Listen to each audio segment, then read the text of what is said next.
pessoal, tudo bem? Hoje nós temos o prazer de receber aqui o mestre, professor Ático Chassot. Ele é referência quando se fala em alfabetização científica, e o nosso projeto de extensão do Instituto Federal de São Paulo, Campus São José dos Campos, nós temos um projeto que é a alfabetização científica em tempos de pandemia, onde os nossos alunos eles produzem os materiais, fazem a alfabetização científica, né, para alunos, para crianças, adolescentes e adultos, e também realizamos algumas lives com informações sobre tudo que está acontecendo durante essa pandemia, cientificamente, socialmente e culturalmente. Professor Chassot, é uma honra tê-lo aqui com a gente. Muito obrigada mais uma vez. O senhor nem imagina o quanto ficamos felizes em tê-lo conosco nessa tarde aqui em São José dos Campos, bem chuvosa, bem quente. E agradeço também ao Wanderson, aluno do curso de licenciatura em Química e bolsista do projeto de extensão. Aproveito aqui para agradecer aos nossos alunos que têm feito um excelente trabalho.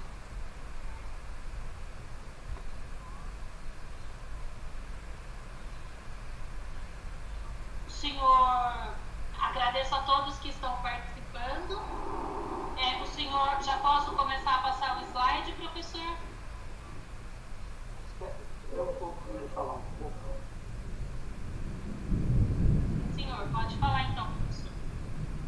Eu queria começar dando uma boa tarde a cada uma e a cada um, estar mais uma vez no campus de São José dos Campos, do Instituto Federal São Paulo.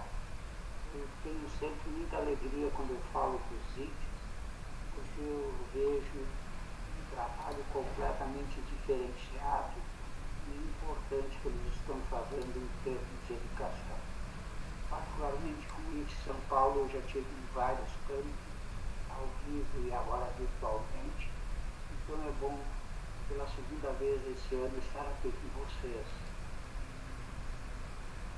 A nossa fala hoje é um pouco diferente das usuais, porque ela vai começar, ela tem um texto que vocês receberam, e esse texto vai servir de subsídios para algumas conversações.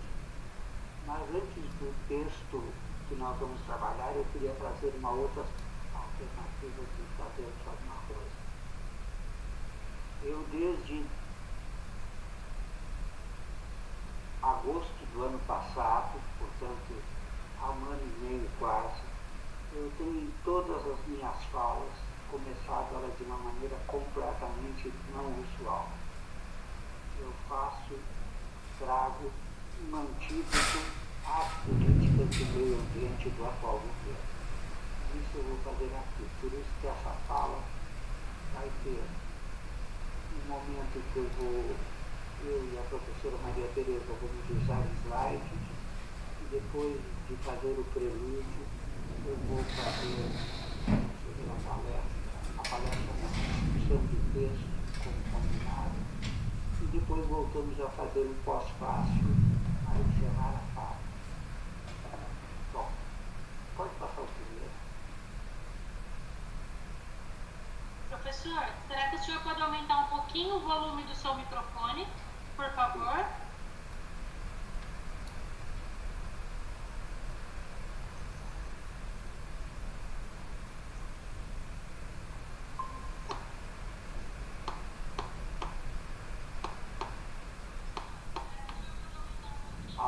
Alô?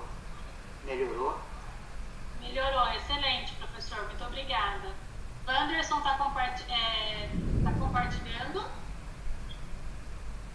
compartilhando, sim. Sim. Bom, estamos aí então com a proposta de diálogos em termos acadêmicos.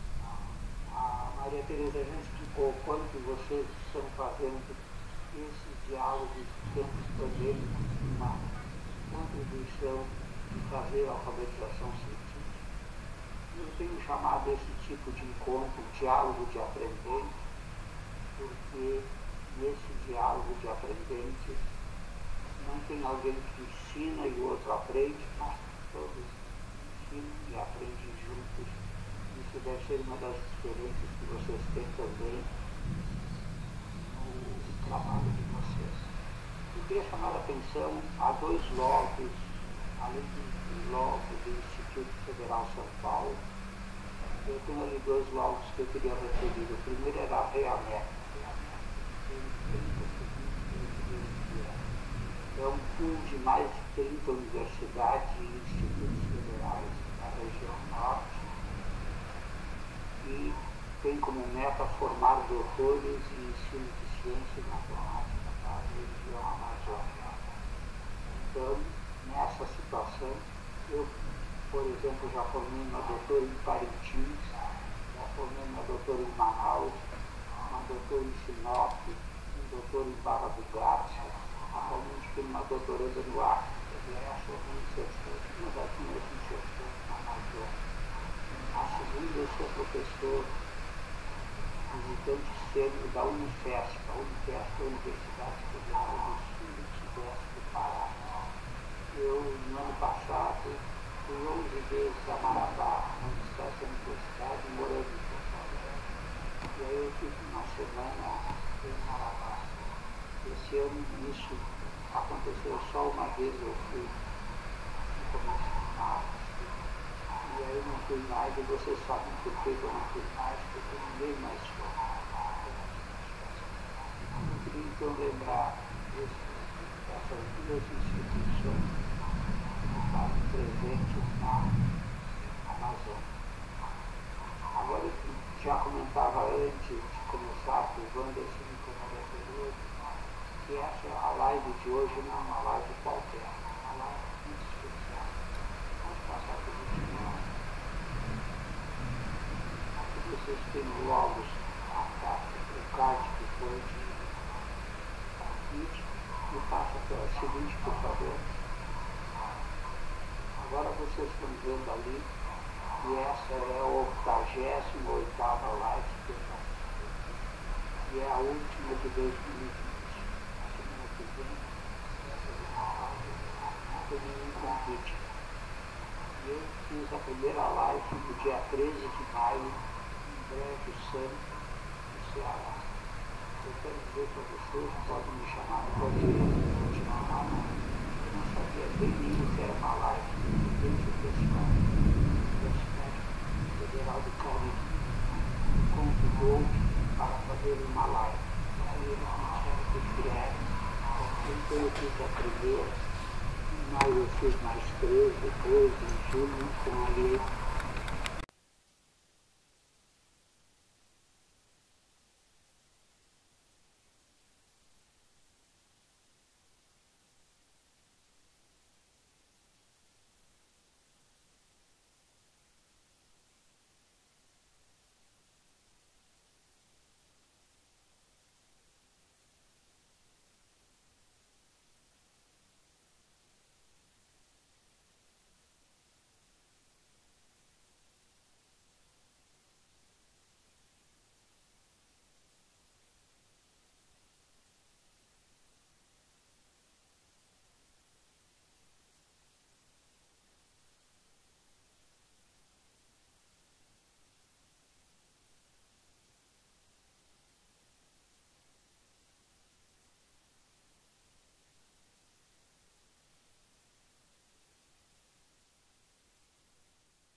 está saindo nem áudio.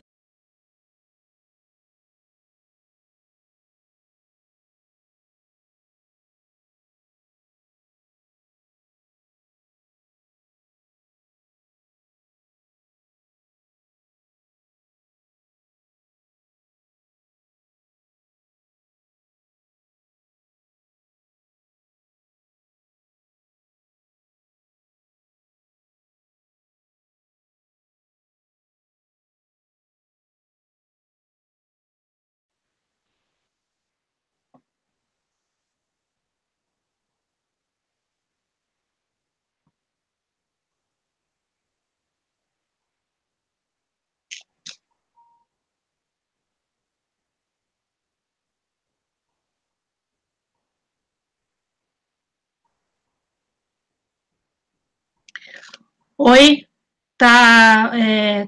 melhorou, Danilo?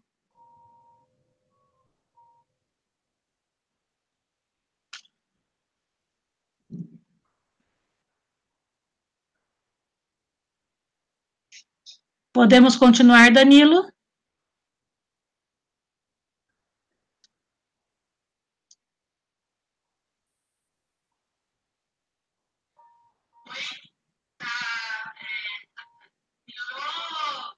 Ah, então tá ótimo. Pronto, agora nós podemos continuar aqui. Professor, passo a palavra novamente para o senhor. Muito obrigada e desculpa. Resolvido o problema? Sim, resolvido. Estão ouvindo agora? Sim, professor, agora todos estão ouvindo. Me desculpem todos e professor, me desculpe. Então, ali eu falo à guisa de um prelúdio. Vocês estão vendo uma pauta musical, e nessa pauta musical tem uma canção e tem uma data que não sei se conseguem ver, 1225. Portanto, isso é uma canção do século XIII. E o autor dessa música, dessa canção, é um nome muito conhecido ainda hoje. É um santo da Igreja Católica Romana, Francisco de Assis. E o canto começa Laudato si, ó meu Senhor, e Laudato si, ó meu Senhor. Isso não está escrito nem em latim, nem em italiano, nem em português, evidentemente. Está escrito em úmbrio, ou úmbrico, que é um dialeto que se falava na Umbria, que depois se transforma em Itália na Idade Média. Bom, então o que tem que ver esse canto Laudato Si? Pode passar o seguinte, por favor?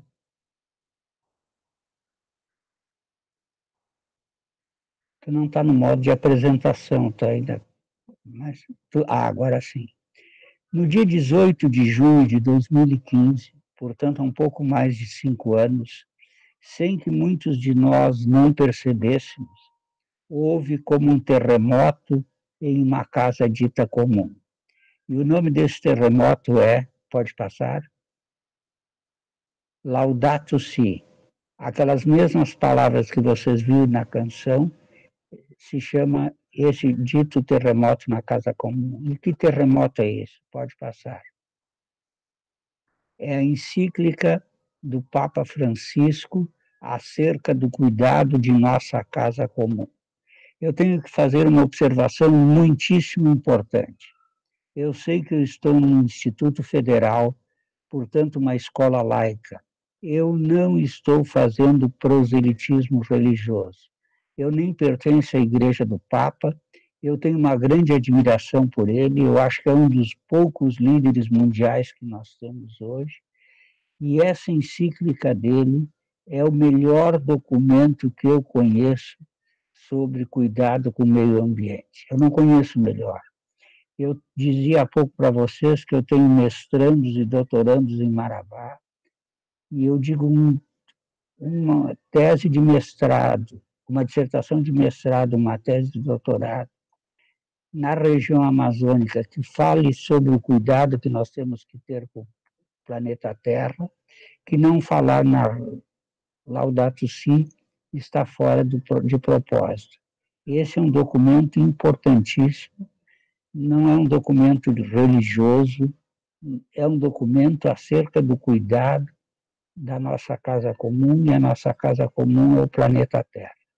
E por que eu estou traduzindo isso? Estou trazendo isso por causa da política desse governo em relação ao meio ambiente. Eu vou trazer 3 pequenos depoimentos a respeito da Laudato Si, para que vocês vejam a importância do documento que eu escolhi. O primeiro, pode passar, é de Edgar Morin.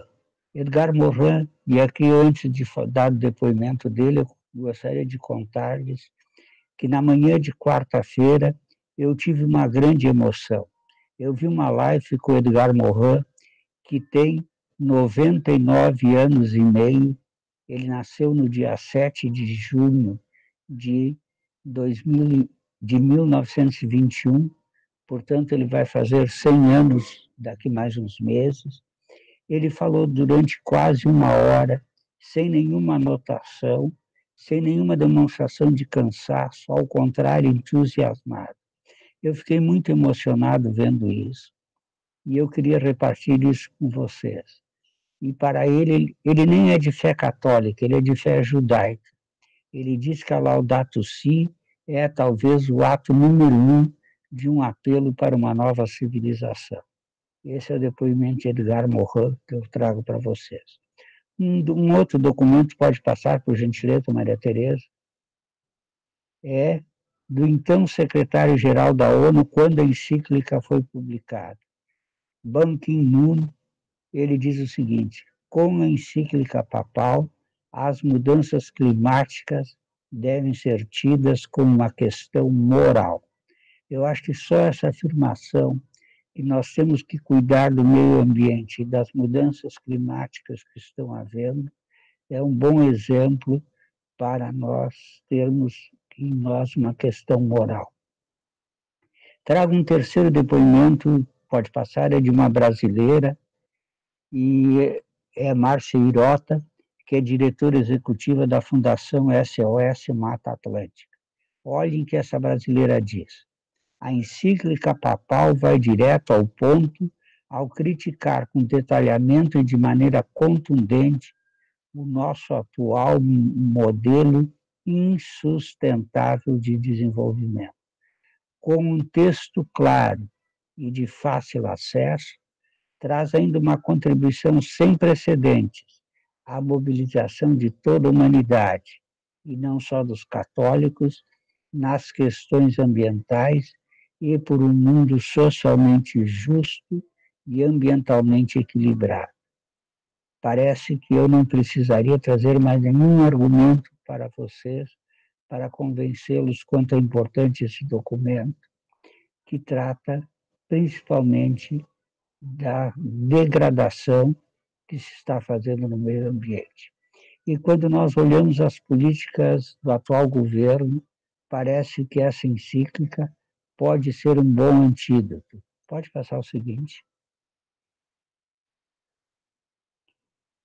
Eu trago, então, esse prelúdio e trago, no final, eu vou fazer um pós-fácil sobre o mesmo assunto, do cuidado do meio ambiente. Eu poderia dar vários exemplos. Eu vou pegar uma situação que eu vejo muito quando estou em Marabá. Eu vejo trens de mais de 200 vagões. Eu não sei se vocês conseguem imaginar vários trens passando numa tarde, cada um deles com mais de 200 vagões, levando minério de ferro e também ouro e também nióbio das reservas indígenas perto de Marabá, levando isso para o Maranhão, em Maranhão mais precisamente no porto de Itaqui, onde de lá essas coisas, esse minério vai para várias partes do mundo, principalmente para a China. E aí o que faz a Vale, que faz esse extrativismo, que invade as reservas indígenas? Ela reconhece que as reservas indígenas, as águas ficam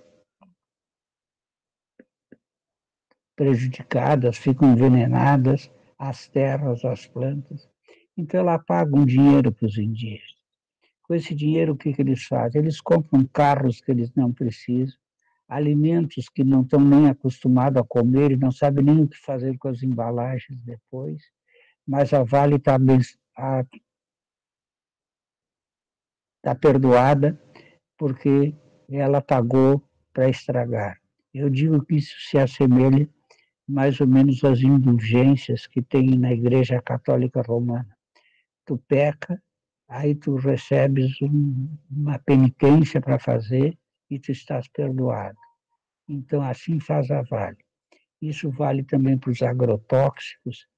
Ainda essa semana, na quarta-feira mais precisamente, foi liberada a pesca por arrastão, que antes era permitido só depois de 22 quilômetros da costa, agora os navios podem chegar até a costa para depredar também os oceanos. Quer dizer, isso é um exemplo de como o governo trata. Alguém de vocês que se lembra daquela reunião ministerial que foi verdadeiramente um horror? Eu digo que foi. Lá estava o que disse o ministro do Meio Ambiente. Já que eles estão preocupados com o vírus, vamos deixar eles se distrair com o vírus e vamos abrir a porteira para mudar. A ministra da Agricultura libera agrotóxicos que estão proibidos em todas as partes do mundo. Então, essa é a situação pela qual eu estou falando isso com essa encíclica. Pode passar.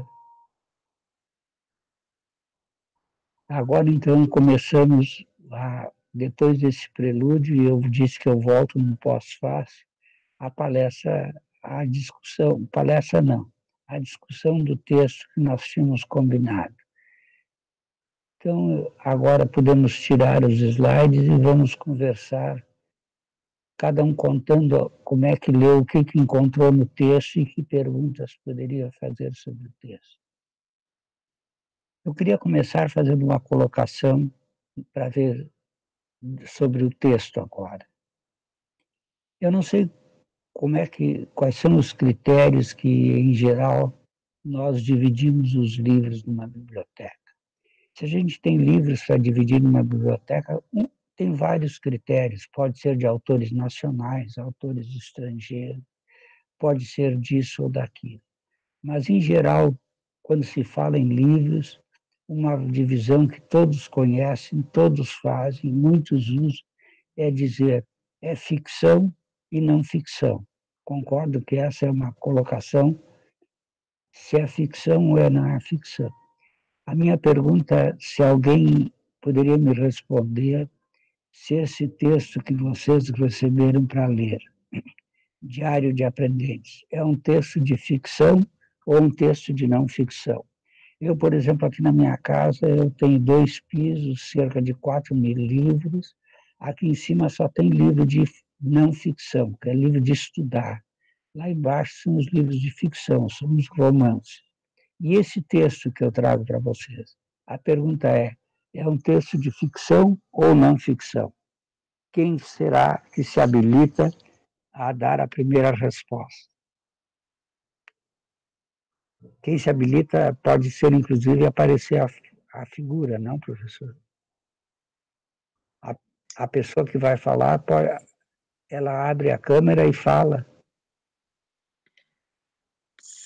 Professor, eu acho que a gente não consegue, como a gente está fazendo a transmissão pelo YouTube, a gente não consegue deixar, né, essas pessoas abrirem a câmera, mas eu consigo ler aqui as perguntas no chat e passar para o senhor. Então tá. Podemos fazer assim? Sim, podemos. Nem voz podemos dar para eles, não? Tudo por escrito. Não, tudo por escrito, bem. Professor. Ótimo, são lá. Os tempos pandêmicos. Deixa eu só contar isso uma coisa para tu, como isso é interessante. Eu acho que para um professor ou para um palestrante, a coisa mais importante é ter contato com o auditório, enxergar as pessoas. Eu, por exemplo, quando eu estou fazendo uma palestra, se uma pessoa faz assim com a cabeça, essa eu não olho mais, porque me atrapalha. Agora, aquela que faz assim, eu digo, não, está gostando da palestra, você sabe. Esses tempos eu fui 3 vezes, uma vez em cada dia, 3 manhãs em semanas de 3 semanas diferentes, a uma turma de 7º ano de uma escola de ensino fundamental. Eu dei 3 vezes 4 aulas para eles. Eu não via a carinha de ninguém, eu não sei como eles são. Isso eu acho que nos faz ficar, nesses tempos, com muita saudade da sala de aula. Mas então tem uma pergunta: diálogo de aprendentes. Vocês colocariam numa biblioteca na prateleira de ficção ou na prateleira de não ficção? Tem alguma resposta já, professora? Sim, nós temos a resposta da Thais, que é uma querida, um texto de não ficção. Ela disse que é um texto de não ficção. Sim, um texto de não ficção. Gisele, Michele, eu vou colocar. A Esther vai colocar o texto para vocês baixarem, porque nem todo mundo que está na live conseguiu baixar o texto, professor. Nós temos a professora, agradecendo a professora Michele, de São José de Campos do Jordão, a professora Gisele, do Colégio Dom Pedro II do Rio. Bem legal. Nós temos uma pessoa que diz que o texto é não ficção. Sim, uma pessoa dizendo que o texto é não ficção, a Thais. Bom, eu vou usar uma palavra que não é muito comum nem em literatura, eu acho que é uma invenção minha. Eu vou fazer uma pergunta. Alguém de vocês sabe o que é assemblagem? Se vocês olharem os rótulos de um vinho, por exemplo, pode ter vinho Merlot, pode ter vinho Taná, pode ter Cabernet Sauvignon, e às vezes não há nenhuma cepa dessas, lá está escrito assemblagem no rótulo. O que é assemblagem? Assemblagem é um vinho que é mistura de diferentes cepas. Então, pode ser uma assemblagem de Taná e de Merlot, por exemplo. Pode ser uma assemblagem de Cabernet Sauvignon e Taná, e assim por diante. Então, assemblagem é mistura. Sabe que eu vou dizer que eu acho que a melhor classificação para esse texto não é ficção nem não ficção, é chamá-lo de um texto que é uma assemblagem. Por quê? Vamos explicar. Quais são os 2 personagens principais do texto? É o professor Jordano e a Maria Clara. Quem leu, confere. É o professor Jordano e a Maria Clara. O professor Jordano, Sim, professor. O professor Jordano e a Maria Clara, para que o texto fosse somente de não ficção, ou seja, um texto de realidade, deveriam existir. Mas, na verdade, eu inventei esses 2 personagens.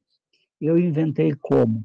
Eu recebo muitas mensagens de pessoas perguntando isso ou aquilo, as mesmas perguntas que a Maria Clara faz lá no texto. Então, eu reuni todas as perguntas de pessoas muito diferentes, de vários níveis de estudo, etc., etc., numa personagem só. Quer dizer, a Maria Clara reúne as falas de várias pessoas. O professor Jordano, se quiserem, alguns dizem que sou eu, o professor Jordano, outros dizem que é também uma ficção. Pelo menos daquele jeito que ele está ali, ele é ficção, baseado em fatos reais. Vocês, volta e meia, têm livros e filmes que são ficção, mas dizem o seguinte: baseado em fatos reais.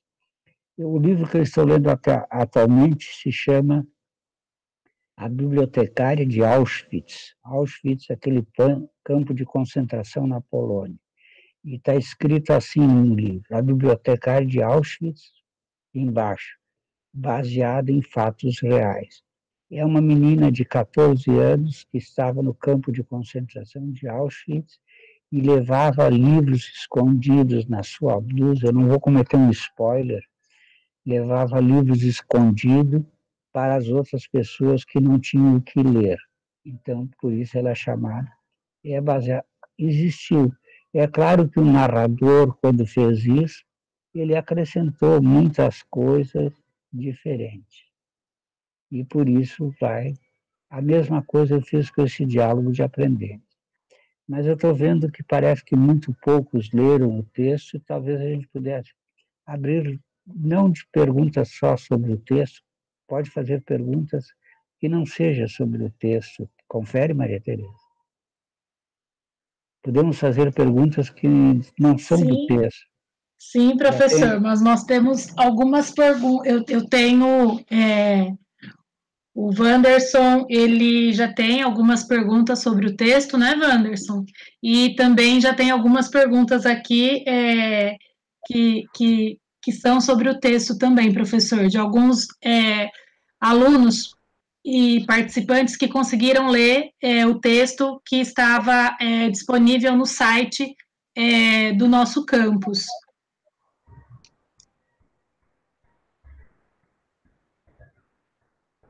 Quem pergunta? Wanderson vai fazer a pergunta. Eu posso perguntar? Pode. Posso começar? Ótimo. Então, assim, no texto, os personagens, a personagem principal fala muito das angústias dela como professora, como uma futura professora que está em formação ainda. Eu também tenho as minhas angústias, eu acho que eu já conversei muito com a Maria Tereza sobre isso. E assim, uma das principais que sempre me incomodou foi o fato da escola ser uma instituição muito avessa a mudanças. A escola muda muito pouco, mas analisando por uma outra perspectiva, a escola não tem, pelo menos na minha opinião, me corrija se eu estiver enganado, mas a escola não tem necessariamente que mudar. O que a escola tem é que alcançar os seus objetivos. Mas quando a gente analisa os objetivos da escola, elas não têm sido alcançados, porque os alunos não têm conseguido aprender corretamente e também a escola também não tem conseguido formar cidadãos, não tem conseguido sequer formar seres humanos muitas vezes.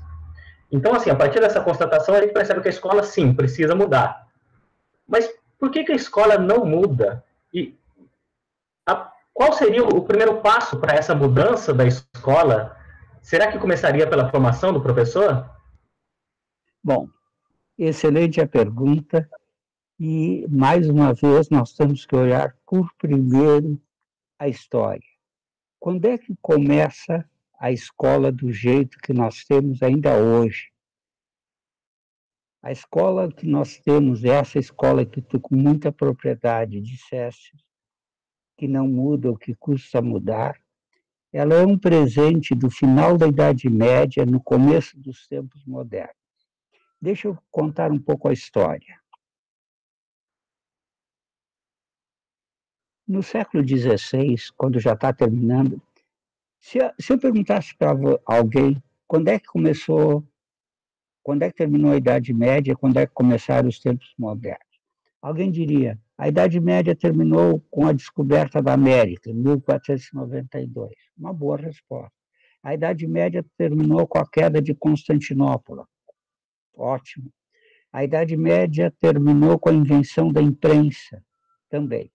Eu vou colocar, ao lado desses três, eu poderia colocar muito mais fatos, um fato que, para mim, é muito importante, que caracteriza o término da Idade Média e começo dos tempos modernos, e responde à questão que tu fizeste acerca da escola não mudar. No dia 31 de outubro de 1517, um monge agostiniano, portanto da Igreja Católica Romana, depois de ter estado em Roma um tempo e viu como a igreja, para construir a Catedral de São Pedro, vendia lugares no céu, ou ainda mais, se tu tivesse um parente que tinha falecido e ele não estava no céu, dizia que estava no purgatório, se tu pagasse um tanto que ia para a construção da igreja, esse teu parente ia para o céu.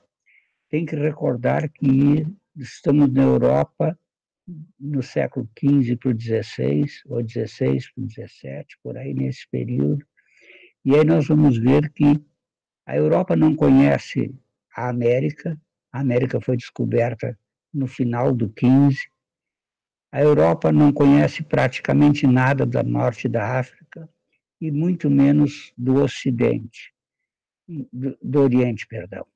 Então, o mundo de então, o mundo conhecido, era a Europa, e principalmente a Europa Central, que era mais importante. E tinha desde o século IV, com o imperador Constantino, que faz uma promessa: se ele ganhar uma batalha, ele converte todo o Império Romano para o cristianismo. Constantino, em 318, faz isso. Ele, então, a hegemonia da Igreja Católica Romana, nesse período que eu estou falando para vocês, é grande. E esse monge agostiniano que eu falei, que é Martinho Lutero, vai a Roma, se escandaliza com a venda das indulgências, e no dia 31 de outubro, afixa nas portas da capela do castelo de Wittenberg 95 teses. Eu vou citar uma, nem sei dizer todas, mas a primeira tese diz o seguinte: qualquer situação, por maiores milagres que faça, se não tiver apoiada nas Sagradas Escrituras, seja rejeitada. Ou seja, Lutero só admitia qualquer coisa que tivesse nas Escrituras. E se a igreja fizesse uma coisa, como vender indulgências, que não tem nada a ver com as Escrituras, tem que ser rejeitada. Como consequência dessa fixação dessas teses, Lutero, que não queria se separar da Igreja Romana, mas a Igreja Romana excomunga Lutero e separa as igrejas do norte da Europa, não são mais igrejas católicas romanas, mas são igrejas católicas luteranas, porque descendidas de Lutero, ou anglicanas, porque em 1523 tem uma reforma na Igreja da Inglaterra. Então, nós não temos mais a hegemonia da Igreja Católica. E aí acontece um fato singular para responder à tua pergunta. Lutero faz um esforço e traduz toda a Bíblia, do Gênesis ao Apocalipse. Vocês podem imaginar o trabalho que é traduzir a Bíblia, que era escrita em latim, em um latim chamado Vulgata, um latim do povo, do século IV, por São Jerônimo, que traduziu a Bíblia. 1.200 anos depois, ninguém mais falava latim, nem nos cultos, nem na leitura da Bíblia, porém a Bíblia continuava em latim. Então Lutero traduz, ele vai nos portos, ele vai nos armazéns, nos mercados, ver como é que o povo fala, para escrever a Bíblia num alemão que o povo pudesse entender. E aí ele tem uma grande surpresa e uma decepção. Ele traduz, além da Bíblia, ele traduz os hinos dos cultos e ninguém lê. O pastor anunciava canto número 35 e a pessoa pegava lá o manual, até de cabeça para baixo, porque não sabia ler. Também não liam a Bíblia que ele traduzia. Aí ele teve a genial ideia, e aí vem a pergunta que tu fizeste, ele funda, junto a cada igreja reformada, uma escola. E mais um detalhe, uma escola pública. Aí vocês vão me perguntar, não tinha escola antes de Lutero?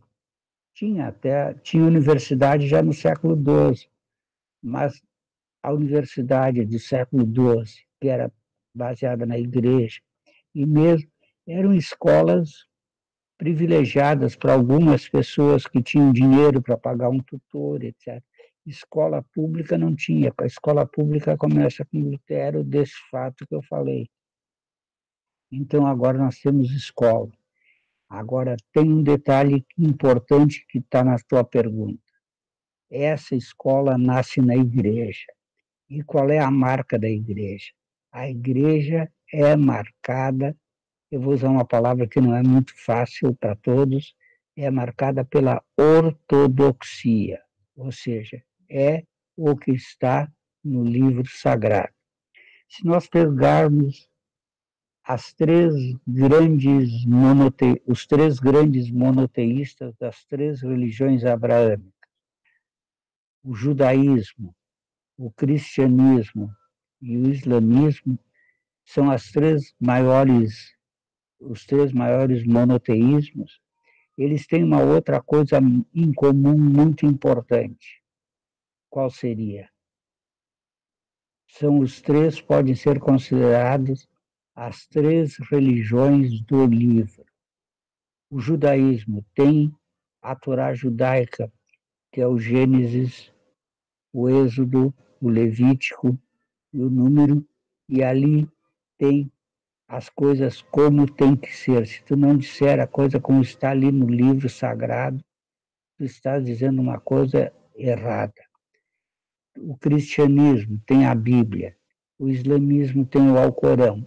Quer dizer, esses três monoteísmos têm três livros sagrados que tu não pode dizer diferente. Eu vou dar um exemplo para tu veres como é que fica marcada essa ortodoxia.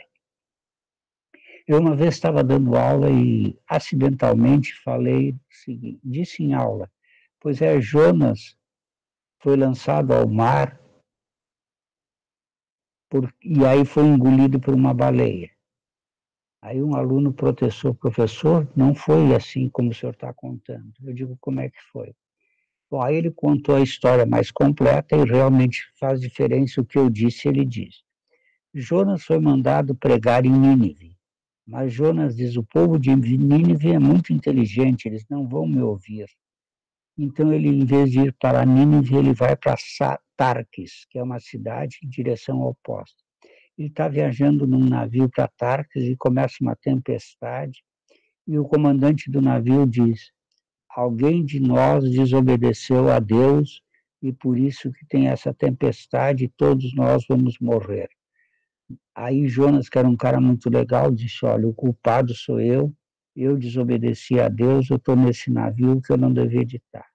Então atiraram Jonas para o mar, terminou a tempestade, e eu disse Jonas engolido por uma baleia. E o aluno me disse, não foi por uma baleia, foi por um peixe muito grande, porque a baleia tem uma garganta em que o Jonas não passaria. Então tem que ser um peixe maior. Quer dizer, veja, isso é a ortodoxia, isso é o fundamentalismo. Eu não posso falar diferente porque ele leu lá no texto sagrado dele que é assim. Quantas vezes esse texto foi traduzido, pelo menos tem aí, pode botar 5.000 anos, então o cara é baleia, não é peixe, é golfinho, não. Quer dizer, então, essa é a ortodoxia. Então, tu me dizes que a escola não muda, claro, uma escola que nasce na igreja, como a universidade também nasce na igreja, é natural que ela seja dogmática. Tu podes ver que ainda hoje, já faz 500 anos dessa reforma luterana, ainda hoje a escola tem dificuldade de dizer é assim, talvez, pode ser, é provável. Não, a escola é assim. O Brasil foi descoberto por Pedro Álvares Cabral no dia 22 de abril de 1500. Será que foi dia 22, ele não chegou um dia antes? Será que Cabral foi o primeiro, etc. Quer dizer, a escola não sabe dizer é provável que o Brasil tenha sido... Ela diz é. Então, realmente, é uma necessidade da escola aprender a trabalhar com a incerteza. E essas modificações devem ocorrer de um jeito ou de outro. Eu acho que respondi de um pouco, pelo menos, a tua pergunta, Wanderson.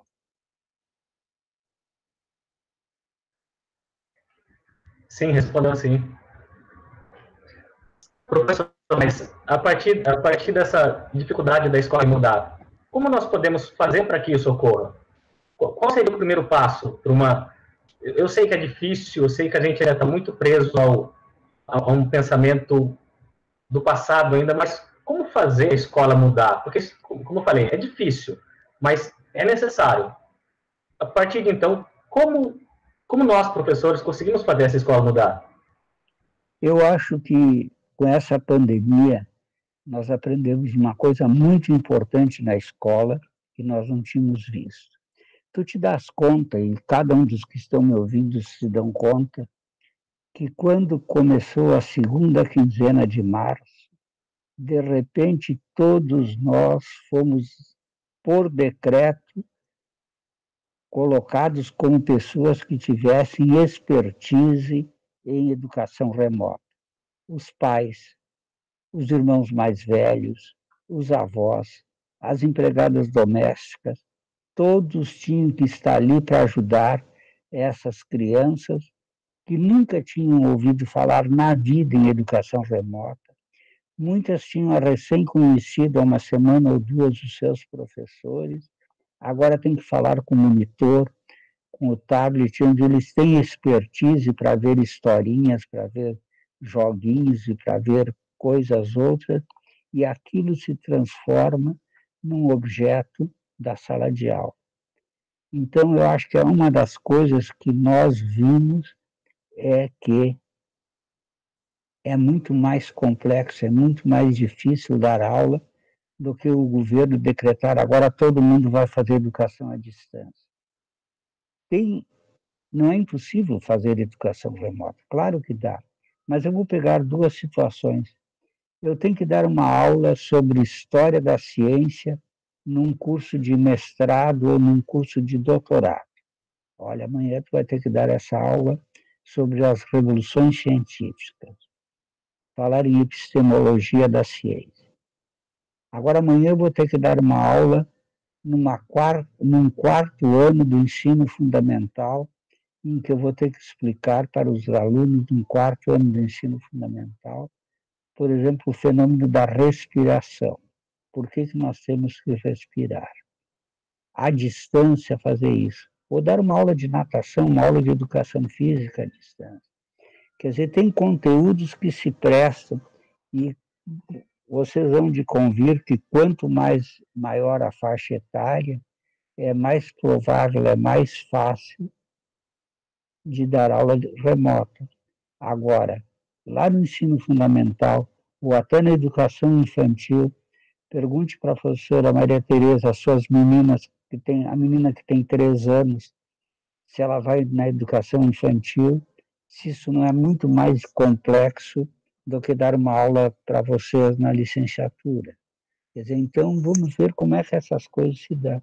Então, tu perguntas, como é que nós vamos mostrar?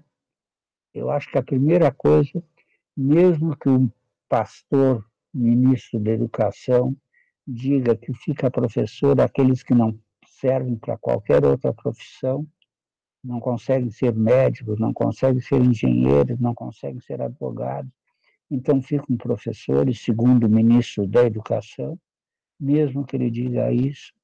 Eu acho que a coisa mais importante, não a mais importante, mas uma coisa muito importante que se viu nessa pandemia é a importância da escola e a necessidade que a escola tem em fazer modificações. E uma das modificações importantes, essa é a valorização do professor, que aquele trabalho que ele faz é realmente muito importante. E por isso que, quando eu vejo, por exemplo, a turma de vocês, alunos de licenciatura, estão estudando para ser professor, aí se fala nos colégios cívico-militares. Quem é que vai dar aula nos colégios cívico-militares? Militares da reserva que foram para a reserva muito cedo, vão ser professores dessas escolas cívico-militares. Isso é um ultraje a vocês que estão fazendo licenciatura, Então, eu acho que nós temos que cuidar disso. Eu digo sempre que nessas escolas cívico-militares falta pelo menos um ou dois adjetivos mais. Cívico-militares teocráticas, porque o fundamentalismo religioso está muito presente naqueles que querem assumir a escola. E mais monárquico, porque tem que fazer com que os filhos do rei, que são senadores, que são vereadores, que são deputados, tenham o seu lugar inédito e não questionado nessa escola. Acho que tentei responder um pouco e talvez tenha mais perguntas ou colegas que queiram fazer comentário. Sim, professor, nós temos algumas perguntas aqui no chat. Casando bem com tudo isso que o senhor está colocando, a professora Kellen Zaparoli, ela coloca o seguinte: eu gostaria de saber quais as prioridades no ensino de Química, nos cursos de licenciatura, relacionado aos conteúdos, já que nestes cursos também se forma para atuar na indústria. E ela coloca alguns outros comentários. Com certeza, essa pandemia mostrou falhas na educação, mas também o valor da escola. E a Patrícia, ela coloca, precisamos de uma pandemia para, entre parênteses, pensar na escola.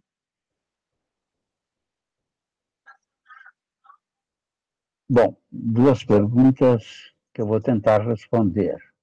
Eu quero dizer que eu vou tentar, eu não tenho muito presente. Primeiro, os conteúdos. Talvez uma das coisas que também essa pandemia mostrou é quanto o conteúdo não é a coisa mais importante que nós temos que fazer, mesmo que ao lado de licenciandos nós estejamos também formando bacharéis para trabalhar em indústria.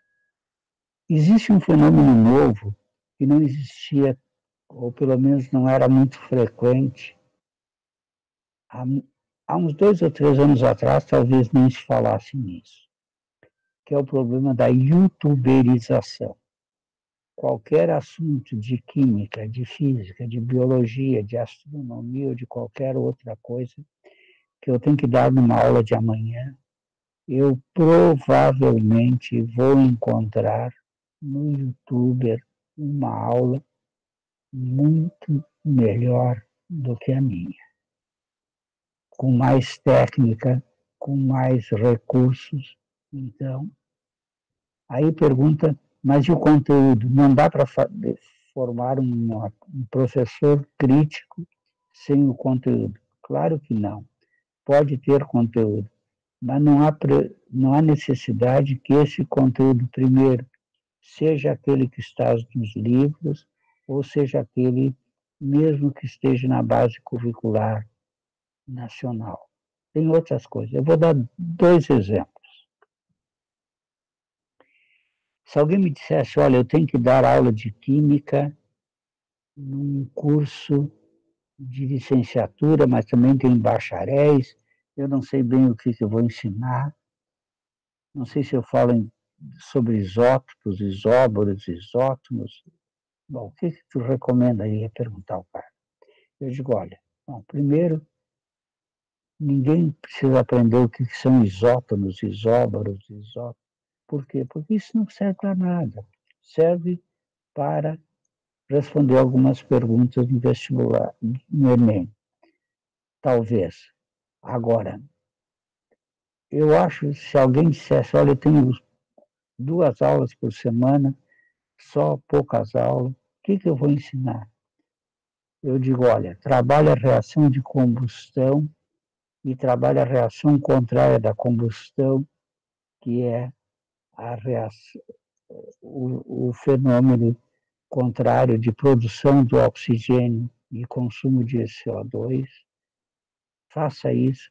Explique por que, por exemplo, eu, para apagar uma vela, eu assopro, e para avivar uma chama, eu faço a mesma coisa, eu assopro.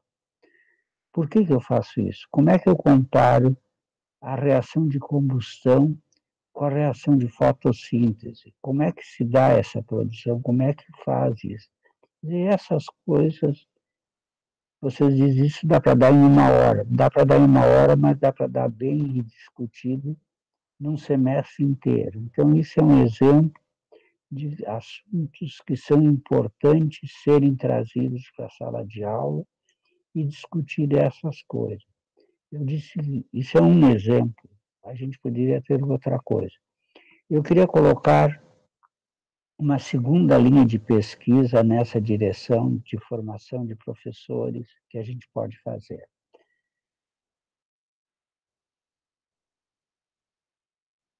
Hoje, quando nós falamos em saberes, nós sabemos que existem saberes que são produzidos fora da escola. Isso que se chama, uma palavra muito bonita e prática, etnociência. A ciência etno, do povo.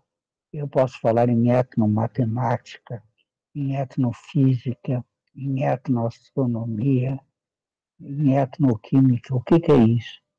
Pegar saberes primitivos. Lembrar daquela frase que eu tenho na abertura de um capítulo sobre esse assunto. Quando morre um velho, é como uma biblioteca que queima. A quantidade de saberes que detêm as pessoas mais idosas é muito significativa.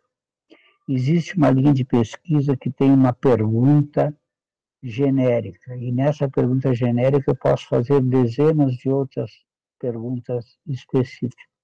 A pergunta genérica é: como fazer de saberes primeiros, saberes escolares, mediados pelos saberes acadêmicos? Olha que eu peguei 3 tipos de saberes. O saber escolar. O que é o saber escolar? É aquele saber que a escola ensina. A combustão que eu falei há pouco, a reação de fotossíntese, isso é um saber escolar. Não é aquilo que eu aprendo na universidade.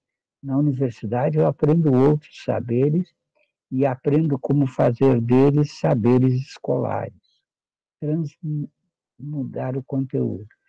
Mas tem uma terceira categoria, que é a primeira na minha frase, que são os saberes primitivos, aqueles saberes detidos pelas pessoas mais novas, que não são ensinados na escola, não são ensinados por ninguém. E quando essas pessoas morrem, esses saberes perdem. Eu poderia trazer vários exemplos, eu vou pegar um deles. Uma aluna que fez doutorado comigo pela REAMEC, eu falei na REAMEC no começo dessa fala, ela é de Parintins. E ela via que na sua casa se consumia muito farinha de mandioca. E ela se antenou, ela não tinha nem ideia como se fabricava farinha de mandioca. E ela viu também que os seus alunos do 2º e 3º ano do ensino médio não tinham a mínima ideia de fazer farinha de mandioca. Mas havia na região alguns ribeirinhos que fabricavam farinha de mandioca de uma maneira muito artesanal, de uma maneira muito importante. E ela foi conversar com eles e eles explicaram para ela como se fazia farinha de mandioca. Mas ela achou tão maravilhoso como eles tiravam, por exemplo, o veneno, os ácidos, os cianetos que tem, como é que eles lavavam para tirar isso, como é que eles faziam, coziam, como é que eles trituravam, como é que eles faziam a farinha em si, que ela convidou esses ribeirinhos para ir ensinar para os seus alunos. E eles aprenderam a fazer farinha de mandioca. Eles não aprenderam algumas coisas importantes, talvez, que a escola acha que seja importante, eles não aprenderam. Mas eles aprenderam um saber primeiro, o fabrico de farinha de mandioca, mediado por saberes acadêmicos, aquilo que a universidade sabe fazer, ensina, para disso fazer saberes escolares. Então vejam que isso é uma coisa completamente diferente do que se faz hoje na universidade, onde esses saberes são valorizados, saberes primeiros ou saberes primitivos. Acho que respondi um pouco às perguntas das duas colegas. Sim, professora. A professora Kellen, ela coloca, muito bom, isso me lembra os conceitos espontâneos e científicos do Vygotsky. Tem um aluno, professor, que ele faz uma pergunta, é um pouquinho longa, mas eu vou ler porque eu achei muito interessante. É o Isaac. Ele diz o seguinte, no texto, o senhor cita que a educação da química deve ser encharcada politicamente. Porém, minha dúvida é, como aplicar isso de maneira sucinta? Pois, como educador, é necessário mudar de um informador para um formador, como em suas palavras, mas muitas vezes trazer diálogos como esses podem proporcionar um grande distanciamento do conteúdo. E se não, se tornar o devido cuidado, trazer para um âmbito partidário. Existiria algum ensinamento para que, além do bom senso, possamos evitar situações como essa?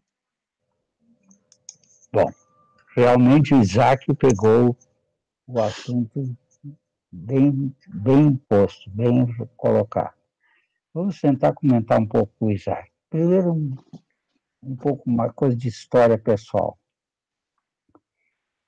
Eu comecei a minha licença. Eu sou professor desde 13 de março de 1961.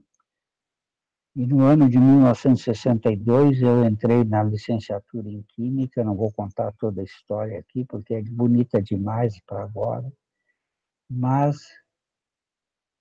se vocês olharem, 1962, 63, quando começou o golpe militar, eu estava no terceiro ano da licenciatura, portanto, vivi a licenciatura na minha formação e vivi a licenciatura já enquanto... Perdão, a licenciatura não. A ditadura já enquanto... Primeiro enquanto aluno, depois enquanto professor. E aí eu e a maioria dos meus colegas éramos realmente ingênuos. Nós achávamos que a gente podia fazer uma educação neutra. A gente até tinha pena dos colegas da gente da área da filosofia, da área da história, eles que lecionam coisas difíceis, eles é que correm o perigo com a ditadura. Nós que damos física, química, biologia, achávamos que nós não pegava nada. E por isso a gente fazia um ensino completamente asséptico, um ensino desvinculado da realidade. Vejam a diferença da história que eu contei há pouco da tese da Célia, perdão, ensinando a fazer farinha de mandioca. Quer dizer, isso é um ensino crítico, um ensino voltado para a situação da realidade pelo contexto. Agora, o Isaac faz uma pergunta: como evitar duas coisas? Perder-se com isso conteúdos importantes. Segundo, como evitar que isso não caia para uma crítica partidária? As duas coisas são válidas, as duas coisas são muito importantes trazidas por Isaac. Eu vou pegar uma em cada parte. Primeiro, como eu não vou deixar fora conteúdos importantes? Eu acho que a coisa mais significativa que nós vemos acontecer na escola é a seguinte: a escola era um centro transmissor de conteúdo. Tu querias saber uma coisa, tu perguntavas para o professor sabia, o professor detinha o conhecimento. Se o professor não sabia, ele dizia: olha, eu hoje não sei, mas eu vou estudar, vou trazer na próxima aula. Ponto. Hoje, nós não somos mais perguntados pelos conhecimentos. Os alunos sabem que tem outros lugares em que os conteúdos que eles precisam saber estão disponíveis melhores que a sala de aula. Eu vou lembrar uma palavra que eu já disse hoje aqui: a youtuberização. Realmente, nós temos conteúdos disponíveis. Então, o professor não precisa se preocupar em ver se ele deu da página 43 até a 58 que tinha que dar na aula de hoje, se ele cumpriu aqueles conteúdos. Aqueles conteúdos, aquelas normas curriculares não são o mais importante. O mais importante é ele despertar a curiosidade dos seus estudantes para fazer resposta a determinadas coisas. Uma das frases que eu mais ouvia quando era criança é: menino, não seja curioso. Não seja curioso. Hoje, a coisa que eu mais digo para uma criança de 3 ou 4 anos, para um jovem, para um velho, para qualquer pessoa é: seja curioso. Hoje é uma barbada ser curioso. A curiosidade é uma coisa que está ferreteada contra nós desde lá no Gênesis, e Deus colocou o casal e disse: vocês podem comer do fruto de todas as árvores, menos de uma. Se comerem dessas, vão conhecer coisas que vocês não podem saber. É claro que Eva ficou curiosa. Ela não ouviu as minhas recomendações de ser curiosa, mas eu diria para ela: seja curiosa. Ela foi lá, deu a provadinha, e você sabe no que deu. Não vou nem comentar aqui agora. Então, a curiosidade... Eu tenho uma frase do David Hume que eu gosto de citar, principalmente quando eu trabalho com cursos noturnos que são mais difíceis. Se acreditamos que o fogo esquenta e a água refresca, é somente porque nos causa uma imensa angústia pensar diferente. Essa frase do David Hume, um iluminista do século XVIII, na Escócia, é importante, porque nós temos que pensar diferente. Se nós pensarmos como nós vimos pensando, só tem alguém que exige isso de nós: as religiões. As religiões eu não posso pensar diferente. Olhem o seguinte, eu vou dar um exemplo.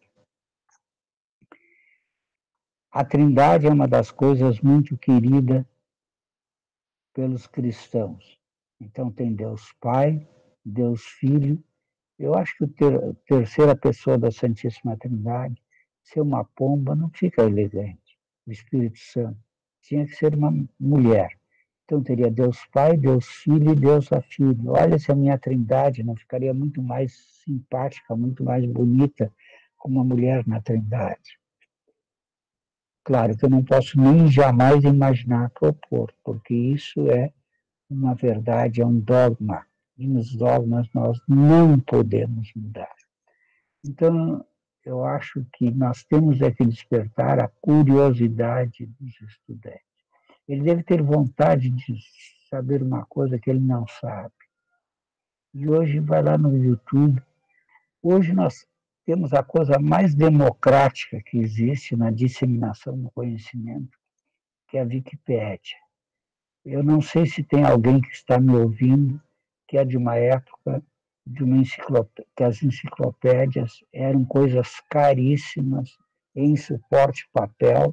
A gente ia fazer o tema na casa dos alunos que tinham enciclopédia, porque isso era poucas pessoas que podiam adquirir.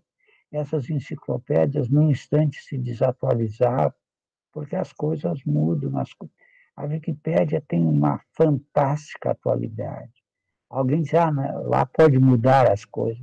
Não é assim, não muda, pode mudar, mas se mudar, eles percebem que foi uma coisa, não foi para acertar, foi para só complicar. Eles vão atrás, eles têm um IP de quem fez a modificação. Tem verdadeiros cães perdigueiros que farejam quem muda a coisa na Wikipédia. É o melhor exemplo da democratização do conhecimento, porque é de graça, não tem nem propaganda. Não tem propaganda porque a gente paga, de vez em quando eles pedem doações e a gente faz. Diferente, por exemplo, digamos, do Triberan, que é um bom dicionário eletrônico, mas enche de propaganda. Bom, a pergunta do Isaac ainda respondi a primeira metade. O Isaac estava preocupado que eu ia deixar de trabalhar alguns conteúdos importantes. A curiosidade vai me levar que eu desperte aos meus alunos e eles vão à Wikipédia, vão ao YouTube e vão aprender coisas que eu não dei na aula, porque não pertence, eu não posso dar todas as coisas, eu tenho que fazer discussões. E aí vem a segunda objeção, não, mas a segunda contestação do Isaac. Não vou correr o risco de fazer uma partidarização. É verdade, esse risco pode ser cuidado. Mas eu acho, por exemplo, eu vou fazer uma pergunta. Se eu, enquanto professor, estou ensinando os meus alunos da importância de eles tomarem a vacina, que eles não estão tomando a vacina por eles, mas estão tomando a vacina pelos outros também, é verdade que vão partidarizar, porque o presidente da República já anunciou que não vai tomar vacina, já teve um outro que disse que na vacina eles vão implantar uns chips que vai mudar, inclusive, o DNA das pessoas. Tem aquele outro que diz que se os seus fiéis escarrarem na sua boca, eles serão imunes a qualquer vírus. Quer dizer, essas coisas acontecem. Então, eu estou fazendo caráter partidário quando eu estou mostrando a ciência para conseguir a vacina. Quer dizer, é verdade que hoje se partidariza tudo, né? Quer dizer, quando eu digo para alguém, se possível, fique em casa, eu disse, olha, o presidente disse que não é para ficar em casa. Se eu digo, use máscara, aí a pessoa diz, não, mas o presidente disse que ele não usa máscara. Então, nós partidarizamos. Se nós cuidarmos, eu, por exemplo, vocês poderão dizer que é uma situação partidária ou de militância. Um dos meus livros de mais sucesso, Alfabetização Científica, os direitos autorais são do Departamento de Educação do MST. Isso é partidarização? Pode ser, mas eu não me preocupo se acharem que isso é partidarização. Façam para o partido seguinte, outros dão. Eu acho que essa história de escola sem partido, as escolas cívico-militares serão muito mais de um partido. Isaac, vamos experimentar fazer essas duas coisas. Eu acho que não valorizar tanto o conteúdo e aceitar que nós possamos, os alunos podem saber a minha posição. Eu não preciso ir de bandeira do partido para a sala de aula, mas eu também posso dizer para os alunos em quem eu vou votar, não vou dizer que vão votar, tem que votar com o meu voto, mas eu posso dizer, eu acho isso. Professora Maria Tereza. Excelente, professor. Professora Michele Reis, ela coloca: a pandemia escancarou ainda mais as falhas da educação básica e as desigualdades sociais, mas são essas situações que demonstram a importância da escola na educação. O André, ele pergunta o seguinte: professor, boa tarde. Inicialmente, é um prazer. Gostaria muito de saber sua visão sobre o que é o currículo. Dentro de tantas concepções, tantas perspectivas, o que é o currículo para você? E aí, professor, dentro dessa pergunta do André, eu faço uma pergunta minha, né? Eu já li em muitos livros do senhor que o senhor faz a pergunta, né? A escola mudou ou a escola foi mudada? No texto, o senhor fala muito de fomentar que a gente, em sala de aula, né, o ensino tradicional, ele fomenta muito a aprendizagem centrada na memorização e no individualismo. Com a pandemia, né, o que é de mais moderno hoje são deixar o aluno ser protagonista. A professora Ana Maria Pessoa de Carvalho, ela diz em um dos livros dela o seguinte: como é que eu, vou para um curso de formação de professores e falo para os meus alunos que eles precisam ser inovadores, se eu ainda trabalho numa escola tradicional, onde todos os meus alunos estão enfileirados, e eu ainda faço prova 1, prova 2, divido por 2, e a minha palavra, né? Isso não sou eu, não, mas muitos professores são assim. A palavra do professor é lei. Como o senhor vê tudo isso diante de tantos anos como professor? Bom, primeira afirmação que foi feita, absolutamente verdadeira. Essa pandemia aumentou de maneira abissal a diferença entre pobres e ricos. Os ricos ficaram mais ricos, estão ficando cada dia mais ricos, e os pobres estão ficando cada dia mais pobres, e inclusive aí não é pobre com a esmola que dá o ministro da Fazenda, mas é mais pobre com o acesso no conhecimento.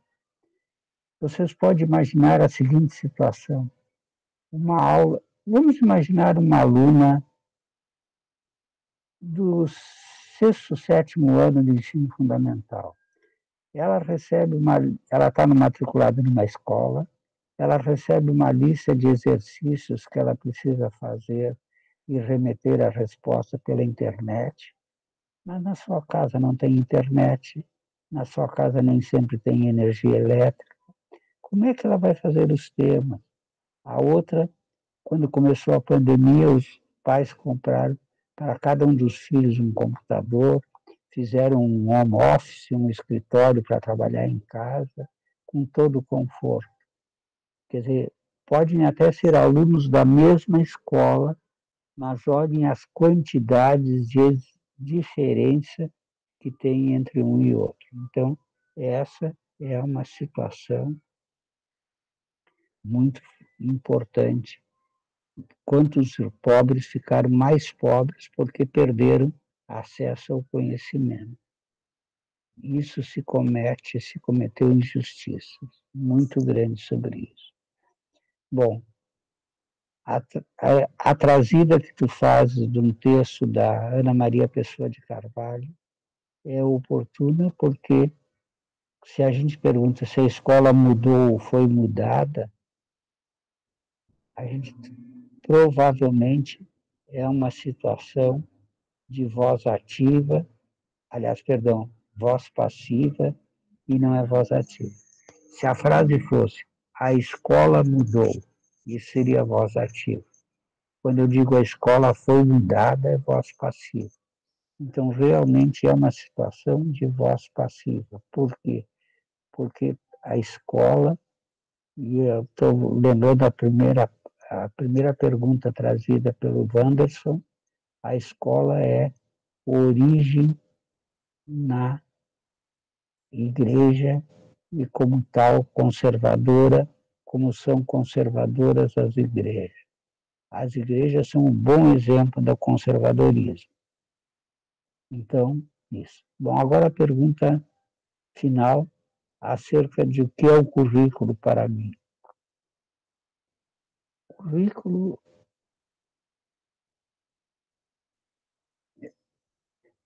Currículo, eu não vejo uma importância significativa.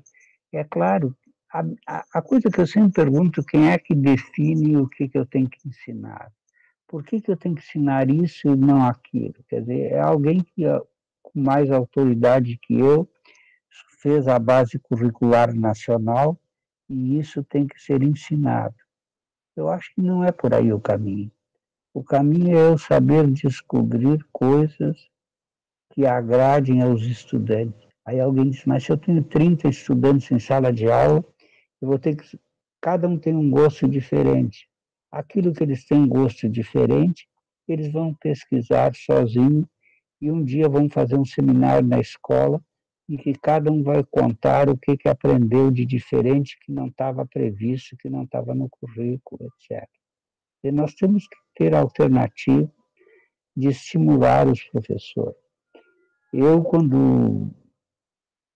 Se vocês me convidam para dar uma aula de História da Ciência, é claro que eu tenho um currículo, eu sei que eu vou ter que falar primeiro na Revolução Copernicana, depois eu vou falar na Revolução Lavoisiana, depois eu falo na Revolução Darwiniana, e aí eu termino falando na Revolução Freudiana. E aí eu mostro como é que houve as quedas de paradigma. Aí eu trago alguns teóricos que servem para mostrar como é que se deu, como é que se dá e como é que se dará a construção do conhecimento. Posso falar, por exemplo, em Thomas Kuhn, posso falar, por exemplo, no Feyerabend, e aí mostrar como é que essas coisas acontecem. Quer dizer, então eu tenho um currículo, eu tenho alguma coisa, agora eu não preciso ensinar uma decoreba de uma data pontual. Olha, a descoberta da América foi no dia 12 de outubro de 1492. É muito mais importante se o aluno sabe que essa descoberta ocorreu quando foi quase o término do século XV para começar o século XVI, ou foi a grande momento que se verificou uma coisa que já se suspeitava, que a Terra não é plana, a Terra é esférica, mesmo que hoje ainda existe 17% dos estadunidenses que são terraplanistas e 7% dos brasileiros que ainda são terraplanistas. É claro que aí esses têm o grande guru. E agora eu vou dizer, vocês vão dizer, viu, já está falando coisas partidárias. Mas quem tem como guru um Olavo de Carvalho pode dizer, eu não sigo esse cara, eu sou contra, eu acho que esse cara faz mal para nós. Então isso, bom, pode me acusar então de ter feito dentro do Instituto Federal São Paulo, eu cometi uma coisa, uma violação, não ser partidário. Eu fui partidário quando eu critico o presidente. Eu acho que sim, eu acho que temos que criticar em muitas coisas. Professora Maria Tereza, como é que estamos no tempo? A senhora tinha combinado? O senhor falou, são 18h29. Eu tenho mais duas perguntas. O senhor gostaria de encerrar por aqui ou o senhor gostaria de responder? Só tem mais duas? Eu pensei que tu ia dizer que tem uma dúzia. Tem bastante, mas assim, duas que uma vai selecionar. Então vamos lá. Professor, essa pergunta é da Isabela. Considerando que a ciência não é neutra, é possível a educação científica quebrar a lógica disciplinadora presente nas instituições escolares, principalmente naquelas que possuem o objetivo de adaptar todos os seus educandos dentro de padrões e medidas, desconsiderando suas singularidades? Isabela, temos que ser, antes de mais nada e acima de tudo, pode me apedrejar agora, nós temos que ser sujeitos indisciplinares. O título do meu último livro diz Das disciplinas à indisciplina. Eu acho que nós temos que aprender que não existe uma coisa, isso é química, isso é física, isso é matemática.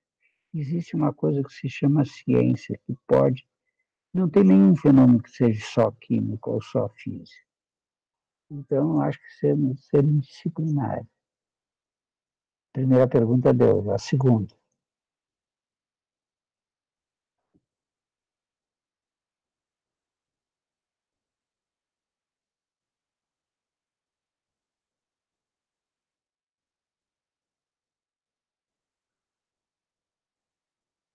Teu celular? Sim, professor, me desculpe. Sim.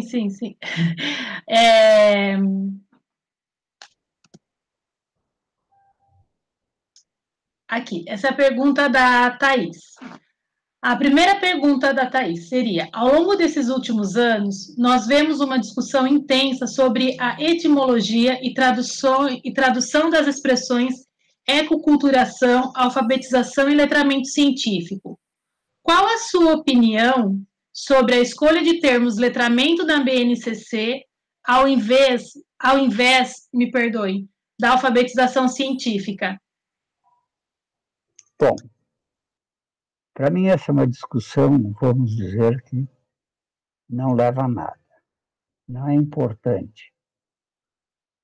Eu sempre usei, e talvez vou continuar usando, não sei, o termo alfabetização científica. Ele é melhor que letramento? Não sei. Letramento é melhor do que alfabetização científica? Não sei. Eu acho que tem boas justificativas para usar a alfabetização científica. Eu tenho escrito sobre isso. Não ponho no inferno aqueles que não acreditam nisso.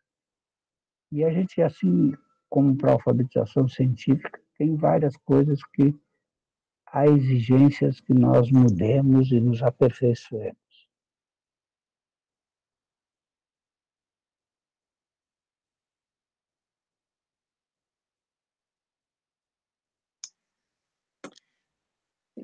Professor, quando o Isaac fez a pergunta dele, surgiram aqui no chat algumas colocações, né?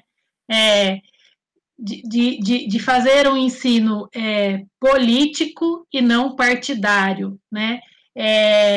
O partido, né, ele tem um viés, a professora Janaína coloca que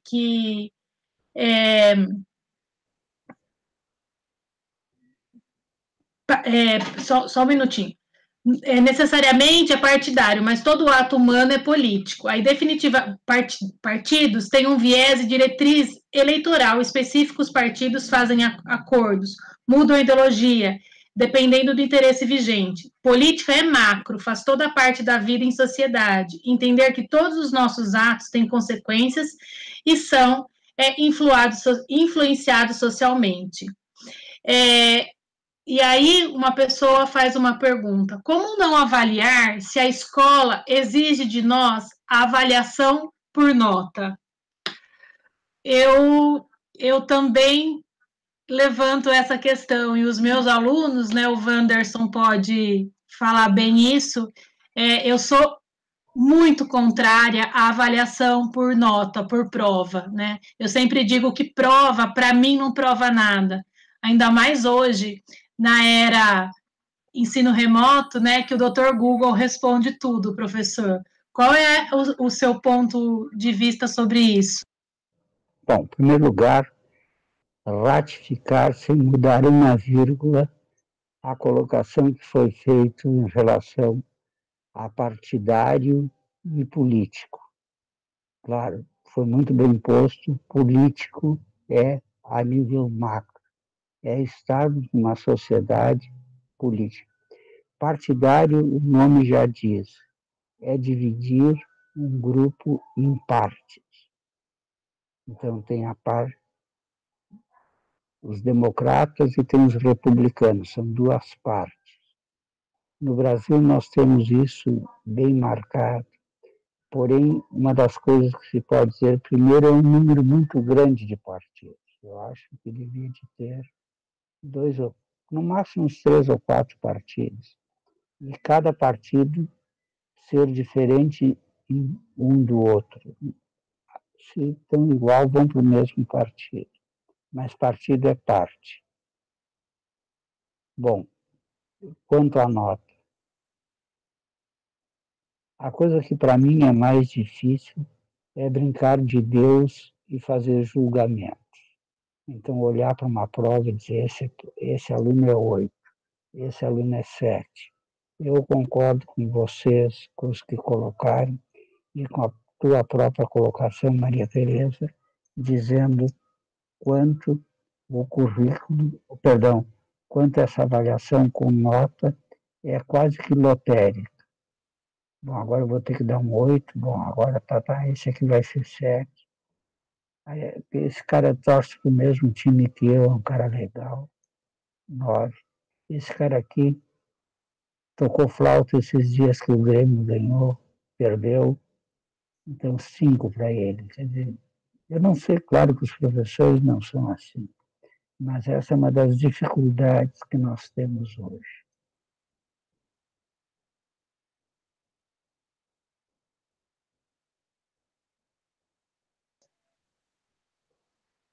professor, conforme temos ainda algumas colocações, mas conforme o nosso combinado, nós já estamos indo para 1h40, né? A gente havia combinado 1h30.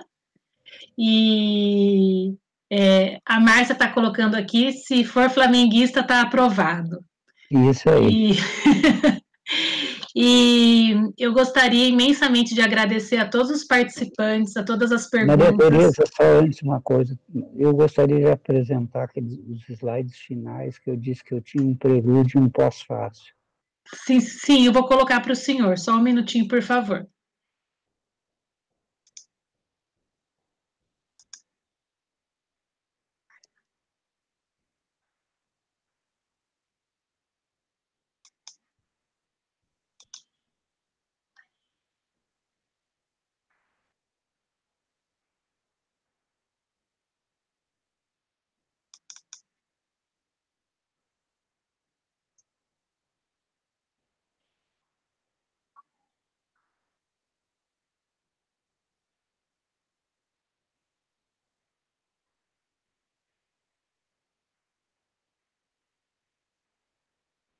Só um pouquinho que o computador está processando. Pronto, eu havia fechado, mas agora eu abri.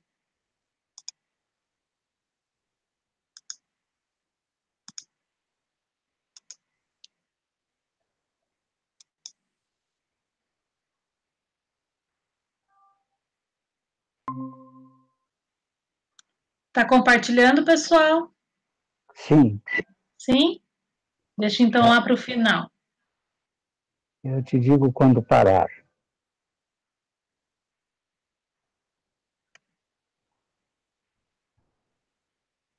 Tá, aí pode... Estamos aí. Volta só mais uma. Tá bom assim. Pode botar modo apresentação. Eu queria trazer esse pós-fácil, eu fiz o prelúdio sobre a encíclica e gostaria de mostrar uma coisa. Primeiro, um reconhecimento de que ciência e religião são óculos diferentes. Quer dizer, o Papa diz isso, a gente volta e meia tem discutido ciência e religião, e ele diz o seguinte: todavia, a ciência e a religião nos fornecem diferentes abordagens da realidade, elas podem entrar em um diálogo intenso e frutuoso para ambas as partes. Eu acho que isso já mostra para vocês quanto essa encíclica tem abertura. Ele diz que é preciso haver fontes de sabedoria e princípios naturais reunidos a partir de culturas e tradições religiosas para ajudar a dar suporte a compreensões humanas da finalidade da ciência, como ela poderia ser praticada e o que significa para o comportamento humano. Quer dizer, não radicaliza eu tenho a verdade e vocês não têm a verdade. Eu acho que tem essa abertura. Pode passar. Tem uma palavra nova já que alguém falou que tudo nós estamos mudando. Uma palavra muito comum era o ecumenismo. O ecumenismo era quando diferentes religiões podiam fazer coisas em conjuntos. Agora tem uma palavra nova que é ecumenismo. Não é ecumenismo, é eco de lugar, de casa, de lugar de habitação. O ecumenismo é um movimento de união de esforços em torno da defesa da nossa casa comum. Defesa da nossa casa comum, que extrapola os limites das religiões e tem o potencial de coligar religiosos, místicos, cientistas, ativistas, filósofos, ateus e outros grupos. Eu acho que isso é novo nessa situação. Pode passar? Bom, eu encerro com uma pequena charge, uma anedotinha que vale a pena. O Papa está dizendo para o seu assessor, quando for incluído, quando for anunciado o meu sucessor, não precisa usar fumaça branca nem fumaça preta, que polui muito. basta mandar um correio eletrônico. Aí eu digo, pode passar, que o chargista está um pouco desatualizado. O correio eletrônico quase que já era. Ele devia ter dito mandar um WhatsApp. Pode passar. Se eu pudesse, eu sei que eu não tenho esse poder, eu deixar um tema para casa, eu diria, tem uma espiadinha, põe no Google Laudato Si, e vocês vão direto ao site do Vaticano, vocês vão encontrar um documento fantástico sobre o cuidado à nossa casa comum. Pode passar. Eu vou comentar de uma maneira muito rápida os meus livros que estão em circulação. Tenho mais de, acho que quase 20 livros publicados, mas 6 ainda estão em circulação. Um é Alfabetização Científica. Esse livro já está na 8ª edição. A primeira edição foi no ano 2000, e desde a primeira edição, todas as edições, 10% é para o Departamento de Educação do MST. Isso para mim é muito bom. E também é muito bom, eu fico contente que é um livro muito usado em vários programas, é usado. Então, alfabetização científica, questões e desafios para a educação. Quer dizer que em 2000 eu já tenho aqui uma certidão de nascimento que eu já usava esse termo. Pode passar. O seguinte é esse livro aqui, Ciência através dos Tempos. Desde 94 já teve mais que 31 reimpressões. É um livro de história da ciência. Ele abre com uma frase muito polêmica que diz: admira meu filho a sabedoria divina que fez o rio passar perto das grandes cidades. Então, tem esse livro, é um livro de história da ciência. Pode passar. Educação com Consciência é um livro que eu escrevi no pós-doutorado, em 2002, na Espanha. Tem um capítulo sobre bruxaria, tem um capítulo sobre Inquisição e outras coisas mais. Seja curiosa, menina, pergunta. Pode passar. Me perdoe, professor. Para quem é útil, ensina a minha tese de doutorado. Eu mostro que a maioria das coisas que a gente ensina não serve para nada. Eu gostaria de dizer que eu fiz o doutorado quando eu já era aposentado na Universidade Federal do Rio Grande do Sul. Pode passar o seguinte. Esse livro aqui é o meu xodózinho, é o livro que eu mais gosto. Já está em 9ª edição. A Ciência Masculina é, sim, senhora. É, antes de mais nada e acima de tudo, um livro feminista, apesar desse título. E, por fim, das disciplinas à indisciplina, que é o meu último livro, e vocês, pelo título, podem prever o que ele trata. Eu estou mostrando ainda 2 livros que já estão esgotados, mas se vocês encontrarem no sebo, vale a pena comprar. 7 escritos sobre educação e ciência, é um livro muito bonito, muito bom, mas não decolou. E Memórias de um Professor é um livro que eu publiquei quando eu fiz, em 2011, 50 anos de professor. Agora, em março, eu vou fazer 60, mas eu não vou publicar aqui. Pode passar. Pode passar. Ali está a minha página, se vocês precisarem. Volta só um pouquinho. Se precisarem de algum endereço, alguma coisa, www.professorchassot.pro.br. Eu publico há quase 15 anos um blog, todas as sextas de tarde sai esse blog. Hoje vocês poderão ler, é mestrechassotblogspot.com. Tem um canal no YouTube, tem um canal no Facebook, no Instagram, tem uma agenda, etc. A melhor coisa é meu endereço, achassot@gmail.com. Pode me perguntar, se eu souber eu respondo. Pode passar. Por final, uma pergunta. Como encerramento, que dentro das propostas traduzidas, parecem ser exigências, ser curioso e ser curiosa, assumir posturas indisciplinares, ter a paz como propósito e cuidarmos da nossa casa comum. Como cada uma e cada um de nós vai fazer diferença, pode passar.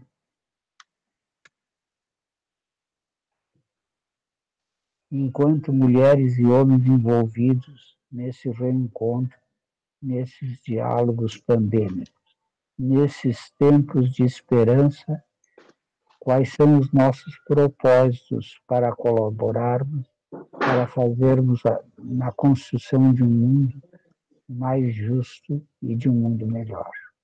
Era isso aí.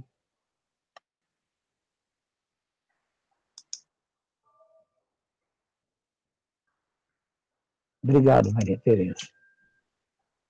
Obrigado, senhor professor. Desculpa, meu microfone estava aberto. A minha filha, eu me escondo, mas ela me acha. Ela é extremamente curiosa, professor. Não cabe curiosidade.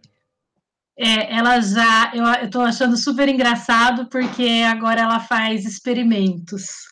Então ela pega um copo. Tem 3 anos. Ela pega um copo no banho, aí ela coloca água, derrete todo o sabonete ali, e aí ela pega uma colher e fica vendo o que acontece. E aí a gente agora está no processo de um sabonete por banho. Que bom que ela é curiosa. Muito obrigado. Muito. Nos encontramos qualquer dia. Sim, professor, eu gostaria... Eu queria dizer boas festas para cada um e a cada um, para os crentes e não crentes. Eu faço uma mensagem de boas festas no final do blog de hoje. Muito obrigado. Professor, eu gostaria de imensamente agradecer mais uma vez pela oportunidade. É uma honra ter o senhor no nosso campus. É uma honra ter o senhor participando do nosso projeto Alfabetização Científica em Tempos de Pandemia. É um projeto do Instituto Federal de São Paulo, Campus São José dos Campos, em parceria com o Museu Interativo de Ciências daqui de São José dos Campos e da Prefeitura, com a Secretaria de Educação. É uma honra a gente poder ver o crescimento dos nossos alunos, que o Wanderson, por exemplo, era um menino muito tímido, e hoje ele tem participado brilhantemente, assim como todos os outros que estão fazendo parte desse projeto. Eu gostaria de agradecer a Thaís e a Janaína muito por todo o apoio e por toda a parceria que elas me dão, e agradecer ao senhor, falar que o senhor é uma referência como pessoa, como profissional, como professor. Muito obrigada. Eu vou passar a palavra para o Wanderson, mas antes, professor, eu gostaria de fazer uma coisa, já que essa é a sua última live. A gente não tem todo mundo aqui, nós estamos desse ano, isso. Nós tivemos 37, 38 pessoas participando. Eu gostaria de dar uma salva de palmas para o senhor, porque o senhor realmente fez muita diferença na nossa vida durante essa pandemia. Muito, muito obrigada. Vamos, Wanderson, abrir aí o microfone e dar uma salva de palmas para ele. E todo mundo em casa, gente, por favor.